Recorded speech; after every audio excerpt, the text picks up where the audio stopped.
The process for picking a new pope to lead more than 1 billion Catholics around the world comes down to an ancient voting ritual cloaked in secrecy. It's called conclave, and here's how it works. After a pope dies or resigns, there's a period called sede vacante, roughly time of the empty throne in Latin. As the faithful gather in St. Peter's Square to say goodbye to the previous pope, top-ranking clergymen, known collectively as the College of Cardinals, descend on Vatican City from around the world. They're the ones who get to decide the new pope when conclave begins, usually 2 to 3 weeks after the start of sede vacante. Conclave dates back to the 1200s. 1492 was the first time it was held in the Sistine Chapel, the site of all conclaves since 1878. The cardinals voting under the famous ceilings painted by Michelangelo. The chapel is located just beside St. Peter's Basilica, where the Pope leads the Catholic Church.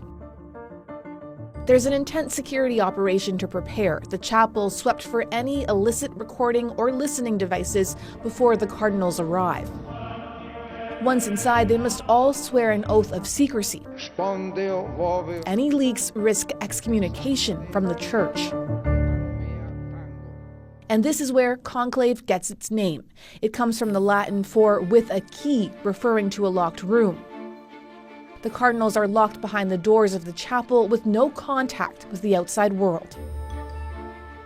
They can only leave the chapel at night to sleep at their Vatican accommodation before it all starts again each morning.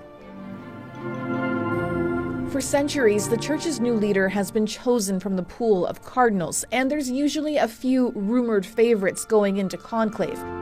But the cardinals can vote for whoever they want, as long as they're a baptized Catholic man. And here are the rules. Only cardinals under the age of 80 are allowed to participate in the vote. The cardinals vote once on the first day. On following days, there are 4 rounds of voting each, 2 in the morning and 2 in the afternoon, until a new pope is chosen by a 2/3 majority.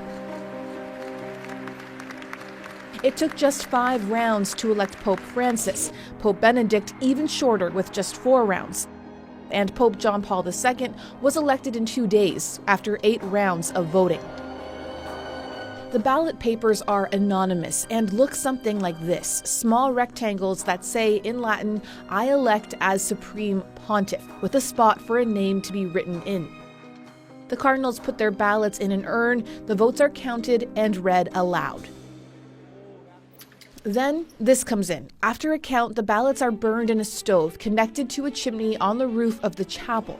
Those famous smoke signals are the world's only way of knowing what happened. Black smoke means no new pope yet. The voting and the uncertainty for Catholics continues. But if there's white smoke, Catholics in St. Peter's Square and around the world celebrate as a new pope has been chosen.